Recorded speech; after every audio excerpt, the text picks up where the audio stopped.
Halo pemirsa Kitab Mawas Diri.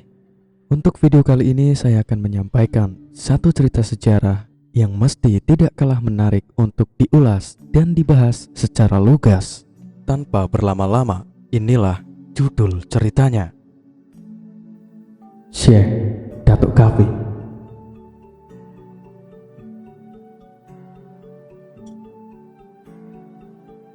Syekh Nurjati ketika lahir di Malaka sekitar pertengahan abad 14 dan dikenal dengan nama Syekh Datuk Kafi, putra dari Syekh Datuk Ahmad, seorang ulama besar. Syekh Datuk Ahmad putra dari Maulana Isa, yang juga seorang tokoh agama yang berpengaruh pada zamannya. Syekh Datuk Ahmad mempunyai adik yang bernama Syekh Datuk Soleh, ayahanda dari Syekh Siti Jenar Abdul Jalil. Jadi Syekh Datuk Kafi adalah saudara sepupu dari Syekh Siti Jenar.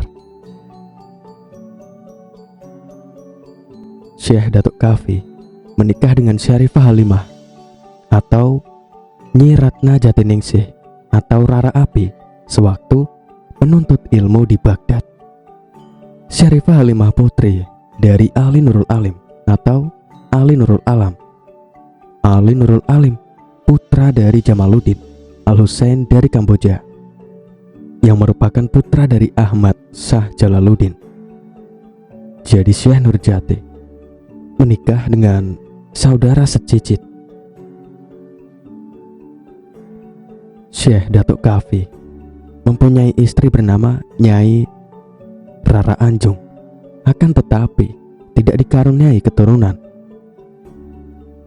Syekh Datuk Kafi juga menikah dengan Hadijah, cucu dari Haji Purwagaluh Raden Bratalegawa, orang pertama yang pergi berhaji dari Jawa Barat yang saat itu masih bernama Kerajaan Galuh. Syekh Datuk Kafi putra dari Syekh Datuk Ahmad, seorang ulama besar. Syekh Datuk Ahmad putra dari Maulana Isa, yang juga seorang tokoh agama yang berpengaruh pada zamannya. Syekh Nurjati meninggal dan dimakamkan di Gunung Jati, sedangkan Syarif Hidayatullah meninggal di Gunung Jati sehingga disebut Sunan Gunung Jati, namun dimakamkan di Gunung Sembung sebelah barat Gunung Jati tepatnya. Gapura bersayap di pintu makam Syekh Nurjati adalah sebagai penanda masuknya agama Islam di Cirebon. Model gapura ini merupakan salah satu karya adiluhung orang Cirebon pada awal abad ke-15 sampai 17 Masehi. Karya adiluhung ini merupakan karya dekoratif yang sebenarnya lumrah di pesisir pantai utara Jawa. Sejak kecil Syekh Datuk Kafi dibimbing oleh ayahanda beliau, Syekh Datuk Ahmad. Setelah beranjak dewasa, Syekh Datuk Kafi melanjutkan perjalanannya menuntut ilmu di kota Mekah. Sampai pada akhirnya Syekh Nurjati mencoba mengamalkan ilmu yang diperoleh dengan mengajarkannya di wilayah Baghdad. Di kampung Pesambangan, Syekh Nurjati melakukan dakwah Islam karena menggunakan cara yang bijaksana dan penuh hikmat dalam mengajarkan agama Islam. Maka dalam waktu relatif singkat, pengikutnya semakin banyak.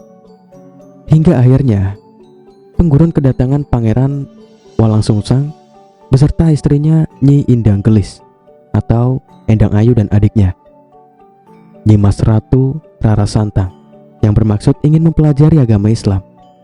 Mereka adalah cucu dari Syekh Bandar Pelabuhan Muara Jati dari jalur ibunya. Kedatangan mereka ke Gunung Jati di samping melaksanakan perintah ibundanya sebelum meninggal, juga bermaksud sungkem kepada eyangnya Ki Gedeng Tapa. Kepergian mereka ke Pangguron Gunung Jati tanpa seizin ayah mereka, Prabu Siliwangi, karena Prabu Siliwangi kembali memeluk agama Buddha setelah Nyi Subang Larang meninggal dunia. Tetapi kedua putra-putrinya itu sudah dididik dan diberi petunjuk oleh almarhum ibunya agar memperdalam agama Islam di Pangguron Gunung Jati. Akhirnya, mereka pun menuntut ilmu dan memperdalam agama Islam. Menjadi santri Syekh Nurjati di Pesambangan Jati. Pada saat mereka bertiga diterima menjadi santri baru, Syekh Nurjati berdoa, "Wahai Tuhan kami, jadikanlah kami orang-orang yang menghidupkan agama Islam mulai hari ini hingga hari kemudian dengan selamat. Amin." Di antara murid-muridnya, murid yang tercatat sangat cerdas adalah Pangeran Walangsungsang dan Nyi Mas Ratu Rara Santang. Walaupun keduanya telah menjadi muslim sejak kecil dan belajar ke Syekh Kuro, tetapi ketika datang ke pesantren Syekh Nurjati, keduanya dan Nyi Indang Gelis, istri Pangeran Walangsungsang, tetap diminta kembali mengucapkan kedua kalimat syahadat. Syekh Nurjati memberi pelajaran kepada mereka mulai dari yang sangat dasar tentang pelajaran tauhid sebagai dasar pondasi keimanan. Mengapa Syekh Nurjati melakukan metode pengajaran seperti kepada orang yang baru mengenal dasar Islam? Menurut Besta Basuki Kertawibawa, kemungkinan ada keraguan pada Syekh Nurjati terhadap kadar keimanan dan pengetahuan ketiganya tentang agama Islam. Hal ini dikarenakan Pangeran Walangsungsang dan Nyi Mas Ratu Rara Santang adalah putra-putri dari Raja Pajajaran yang beragama Hindu-Buddha. Selain itu, pengalaman mereka tentang agama Islam masih dalam tahapan pemula. Dalam naskah lain diterangkan, Syekh Nurjati mengajarkan membaca syahadat dengan arti dan maksud secara mendalam.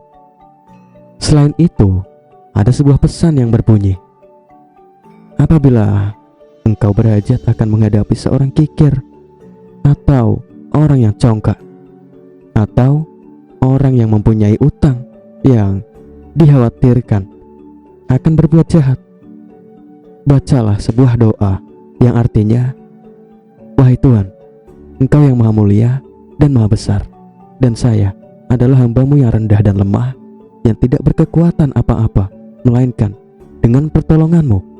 Wahai Tuhan, tundukkanlah kepada saya, seperti Engkau menundukkan Fir'aun terhadap Nabi Musa alaihi salam. Lunakkanlah hatinya, seperti Engkau telah melunakkan besi terhadap Nabi Daud alaihi salam. Sesungguhnya tidak akan terjadi sesuatu melainkan dengan seizinmu. Nyawanya ada dalam genggamanmu." Syekh Nurjati memberi wejangan tentang agama Islam yang diawali oleh firman Allah yang berbunyi, "Ya ayyuhalladzina amanu udkhulu fisilmi kafah." Hai orang-orang yang beriman, masuklah ke dalam agama Islam secara keseluruhan. Kemudian ia menjelaskan kandungan pokok ajaran Islam, yakni sholat 5 waktu, zakat, saum, ibadah haji, umroh, perang sabil, ajakan ke arah kebijakan, serta menolak kemungkaran. Selain itu, ia memberikan berbagai macam ilmu, antara lain ilmu usuluddin, pokok-pokok agama, ilmu fikih, aturan hukum keagamaan, dan ilmu tasawuf, penyucian diri.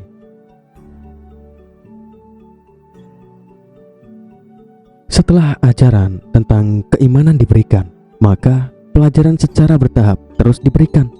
Misalnya, pelajaran ilmu fikih sebagai sarana untuk melaksanakan syariat agama Islam.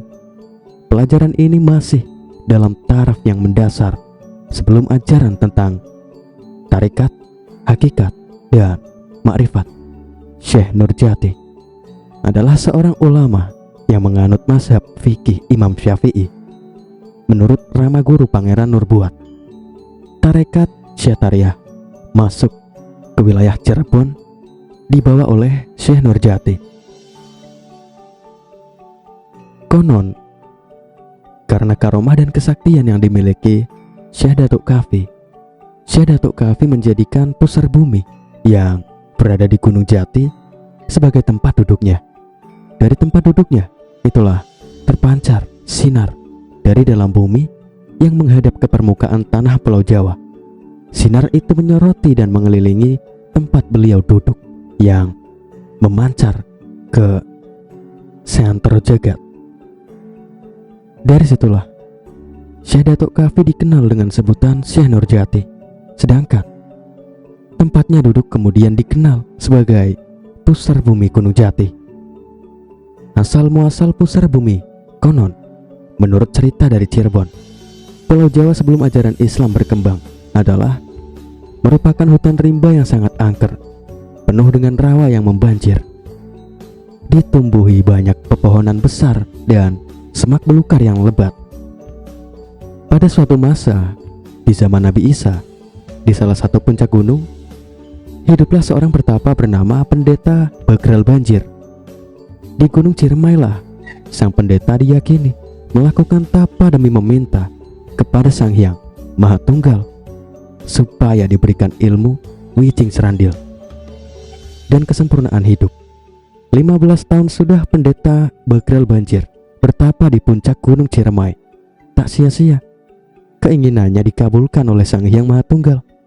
Bersama dengan raga sukma, ilmu wicining serandil merasuk ke tubuh Pendeta Bagral Banjir. Sang pendeta langsung merasakan tubuhnya menggigil kedinginan dan akhirnya pingsan, tak sadarkan diri.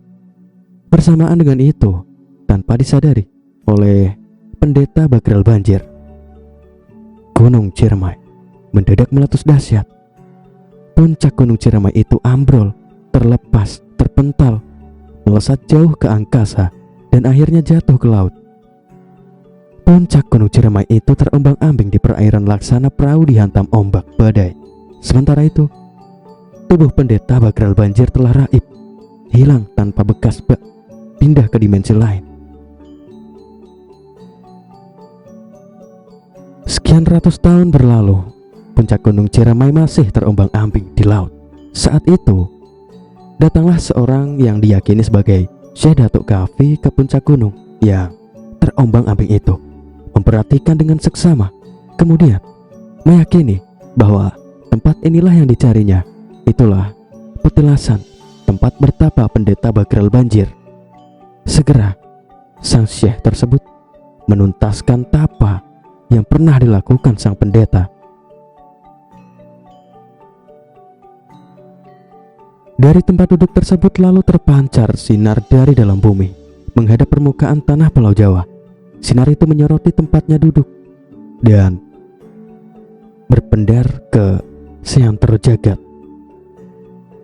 Puncak gunung yang semula terombang-ambing di tengah laut mendadak diam dan berubah menjadi tanah daratan biasa. Semasa hidupnya, Syekh Nurjati senantiasa mengamati setiap santri yang akan meninggalkan Pangguron dengan perkataan "Setana". Artinya, pegang teguhlah semua pelajaran yang diperoleh dari pengguruan Islam Gunung Jati. Jangan sampai lepas. Sejak saat itu orang menamakan kampung Pesambangan dengan nama Setana Gunung Jati. Namun, karena pada akhirnya Gunung Jati itu digunakan untuk pemakaman, terutama makam Syekh Nurjati sendiri, maka penduduk Jawa Barat yang sebagian besar berbahasa Sunda, sebutan Setana diganti menjadi Astana yang artinya kuburan. Walaupun demikian, penduduk yang berbahasa Jawa Cirebon masih banyak yang menyebutnya Setana. Dengan demikian, kampung Pesambangan yang mencakup Gunung Jati sampai sekarang dinamakan kampung atau desa Astana. Dan untuk ujangan Syekh Datuk Kahfi, Sunan Gunung Jati menemui Syekh Nurjati selama 3 hari 3 malam. Di tempat Syekh Nurjati berkata, menerima wejangan-wejangan yang berharga. Antara lain, Syekh Nurjati berkata, ketahuilah bahwa nanti di zaman akhir banyak orang yang terkena penyakit. Tiada seorang pun yang dapat mengobati penyakit itu kecuali dirinya sendiri, karena penyakit itu terjadi akibat perbuatannya sendiri. Ia sembuh dari penyakit itu kalau ia melepaskan perbuatannya itu, dan ketahuilah bahwa nanti di akhir zaman banyak orang yang kehilangan pangkat keturunannya, kehilangan harga diri, tidak mempunyai sifat malu, karena dalam cara mereka mencari penghidupan sehari-hari tidak baik dan kurang berhati-hati.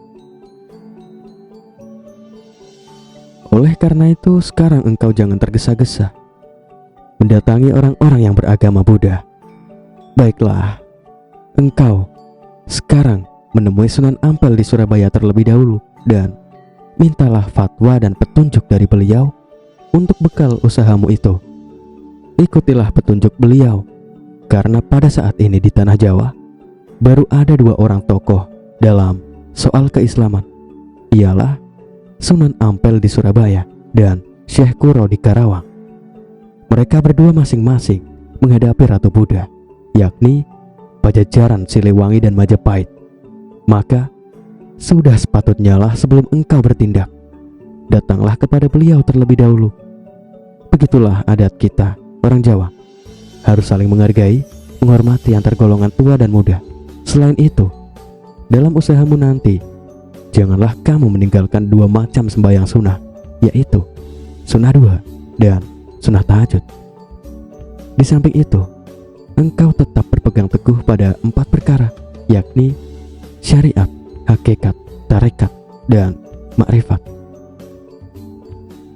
Demikian ujangan dari Syekh Nurjati kepada Syarif Hidayatullah. Syekh Nurjati, tokoh utama penyebar agama Islam yang pertama di Cirebon. Tokoh yang lain adalah Maulana Maghribi, Pangeran Maktum, Maulana Pangeran Panjunan, Maulana Pangeran Kejaksan, Maulana Syekh Bantah, Syekh Majagung, Maulana Syekh Lemah Abang, Mbah Kuwu, Cirebon, atau Pangeran Cakrabuana, dan Syarif Hidayatullah. Pada suatu ketika mereka berkumpul di Pasenggerahan Amparan Jati di bawah pimpinan Syekh Nurjati. Mereka semua murid-murid Syekh Nurjati. Dalam sidang tersebut, Syekh Nurjati berfatwa kepada murid-muridnya, "Wahai murid-muridku, sesungguhnya masih ada suatu rencana yang sesegera mungkin kita laksanakan, ialah mewujudkan atau membentuk masyarakat Islamiyah. Bagaimanakah pendapat para murid semuanya, dan bagaimana pula caranya kita membentuk masyarakat Islamiyah itu?" Para murid dalam anggota sidang mufakat atas rencana baik tersebut. Syarif Hidayatullah berpendapat bahwa untuk membentuk masyarakat Islam sebaiknya diadakan usaha memperbanyak tablik di pelosok dengan cara yang baik dan teratur. Pendapat ini mendapat dukungan penuh dari sidang dan disepakati segera dilaksanakan. Sidang inilah yang menjadi dasar dibentuknya organisasi dakwah Dewan Wali Songo. Dan untuk peninggalan Syekh Datuk Kafi, gapura bersayap di pintu makam Syekh Nurjati adalah sebagai penanda masuknya agama Islam di Cirebon. Model gapura ini merupakan salah satu karya Adiluhung, orang Cirebon. Pada awal abad ke-15 sampai 17 Masehi, karya Adiluhung ini merupakan karya dekoratif yang sebenarnya lumrah di pesisir pantai utara Jawa. Pintu yang ada di gapura bersayap Syekh Nurjati ini dapat melambangkan kematian. Artinya maut adalah gerbang yang akan dilalui oleh setiap manusia untuk mencapai kehidupan berikutnya yang abadi. Pemaknaan pintu sebagai lambang kematian merupakan gambaran yang sangat tepat dan sesuai dengan peribahasa Arab yang berbunyi, maut adalah pintu dan setiap orang akan memasukinya. Jika pintu bermakna kematian, maka gapura bersayap bisa menjadi makna perlambang bagi malaikat Israel. Artinya, kematian bisa disebut kematian yang sesungguhnya jika roh seseorang sudah dibawa malaikat Israel. Dan menurut Al-Quran bahwa para malaikat itu bersayap. Di Pesambangan terdapat 2 sumur tua peninggalan Syekh Nurjati, yakni Sumur Jalatunda dan Sumur Tegang Patih. Sumur diartikan sebagai kirata basa, seumur atau sepanjang kehidupan.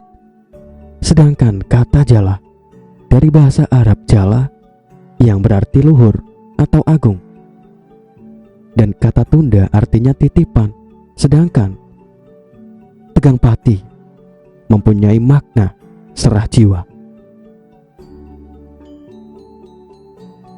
Keramat sakti luar biasa yang dimiliki Syekh Datuk Kahfi, guru dari Sunan Gunung Jati. Syekh Nurjati atau Syekh Datuk Kahfi adalah salah satu pendahulu Wali Songo di Cirebon, Jawa Barat.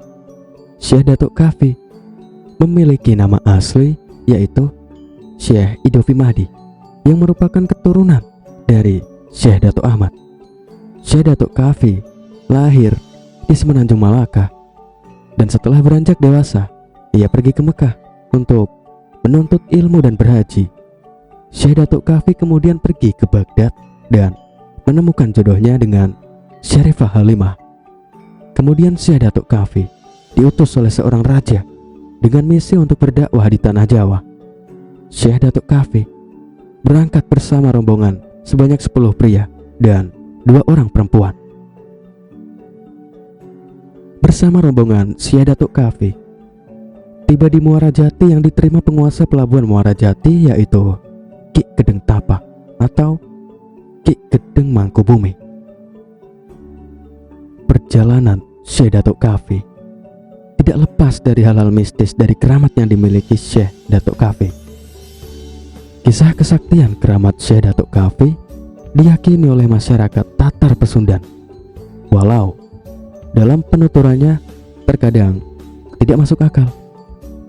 Perjalanan Syekh Datuk Kahfi ini menjadi tutur atau legenda yang turun-temurun di Tatar Pasundan. Dikisahkan, kedatangan Syekh Datuk Kahfi mendapatkan izin dari Ki Gedeng untuk bermukim di daerah Pesambangan, di sebuah bukit kecil yang bernama Giri Amparan Jati. Di tempat baru tersebut, Syekh Datuk Kahfi mulai berdakwah, mengajak masyarakat untuk mengenal dan memeluk Islam. Setelah mendengar tentang agama baru itu, orang-orang berdatangan dan menyatakan diri untuk masuk Islam dengan tulus dan ikhlas. Semakin hari, semakin banyak orang yang menjadi pengikut setia Syekh Datuk Kahfi. Dalam interaksinya dengan masyarakat sekitar, akhirnya Syekh Datuk Kahfi menikah dengan Hadijah. Hadijah adalah cucu Haji Purwogaluh atau Raden Brata Legawa, yang merupakan orang pertama pergi haji dari Tatar Pasundan yang saat itu masih bernama Kerajaan Galuh. Hadijah adalah janda dari seorang saudagar kaya raya yang berasal dari Hadramaut. Dengan pria tersebut, Hadijah tidak dikaruniai putra. Namun setelah pria itu meninggal dunia, Hadijah memperoleh seluruh harta warisan dari suaminya. Setelah suaminya meninggal, Hadijah bersama kedua orang tuanya pulang ke Kerajaan Galuh dan menetap. Syekh Datuk Kahfi bersama sang istri Hadijah menggunakan harta warisan dari suami pertamanya untuk berdakwah dan mendirikan sebuah pondok pesantren. Syekh Datuk Kahfi akhirnya membangun sebuah pondok pesantren yang bernama Pesambangan Jati. Selain itu, Syekh Datuk Kahfi merupakan keramat yang ada di tanah Tatar Pasundan. Bagaimana tidak? Hampir dari beliaulah terlahir para murid yang sangat luar biasa yang memiliki pengaruh besar, khususnya bagi penyebaran agama Islam. Adapun para murid Syekh Datuk Kahfi, di antaranya yaitu Pangeran Walang Sungsang dan Nyimas Rara Santang putra dan putri dari sang penguasa Pajajaran, Sri Baduka Maharaja Prabu Siliwangi. Bahkan Sunan Gunung Jati Sunan Kalijaga serta Syekh Siti Jenar pun merupakan murid Syekh Datuk Kahfi. Selain memiliki murid yang sangat luar biasa, Syekh Datuk Kahfi juga merupakan leluhur dari Raja-Raja Sumedang Larang. Syekh Datuk Kahfi merupakan wujud dari Pangeran Santri atau Ki Gede Sumedang, sang penguasa Kerajaan Sumedang Larang, Jawa Barat. Karena kealiman dan keikhlasan beliau dalam menyebarkan agama Islam, banyak cerita tentang karomah atau kelebihan beliau yang di luar nalar. Salah satunya mitos tentang pusar bumi Gunung Jati. Konon, karena karomah dan kesaktian yang dimiliki Syekh Datuk Kahfi, Syekh Datuk Kahfi menjadikan pusar bumi yang berada di Gunung Jati sebagai tempat duduknya. Di tempat duduknya itulah terpancar sinar dari dalam bumi yang menghadap ke permukaan tanah Pulau Jawa. Sinar itu menyoroti dan mengelilingi tempat beliau duduk yang memancar ke seantero jagat. Dari situlah Syekh Datuk Kahfi dikenal dengan sebutan Syekh Nurjati. Sedangkan tempatnya duduk kemudian dikenal sebagai pusar bumi Gunung Jati.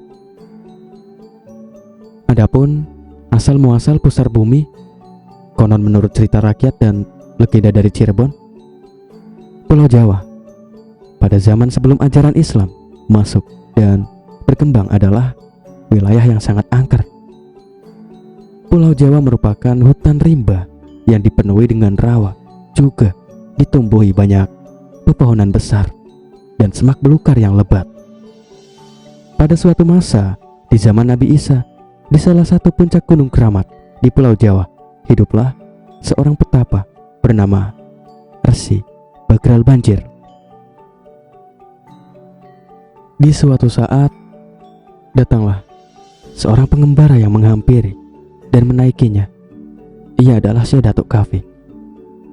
Setelah memperhatikan dengan seksama bentuk dan energi dari puncak Gunung Ciremai, kemudian dia pun meyakini bahwa tempat inilah yang selama ini dia cari. Itulah petilasan tempat bertapa Resi Bagral Banjir, yang merupakan salah satu pusat energi yang ada di Pulau Jawa. Segera Syekh Datuk Kahfi melanjutkan dan menuntaskan apa yang pernah dilakukan Resi Bagral Banjir. Namun pertapaan yang dilakukan Syekh Datuk Kahfi tentunya dengan ritual yang sesuai dengan ajaran Islam.